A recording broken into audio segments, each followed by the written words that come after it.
G'day everyone, welcome to Draw with Jazza. I'm Jazza and this is a video tutorial on anatomy and muscles.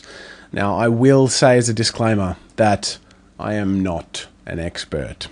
I only know the very basics that I use to create anatomy and muscles.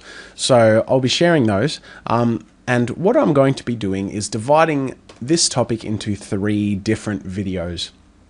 So as the links appear either in the description or if you have annotations set, you can click on them as well. But we have up there the option to check out how I go about doing arms, torsos, and legs.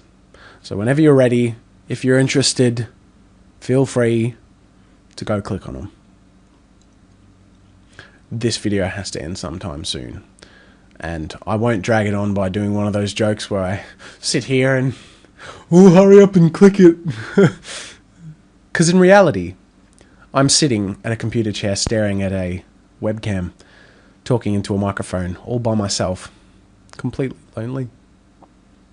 Sorry, I gotta go.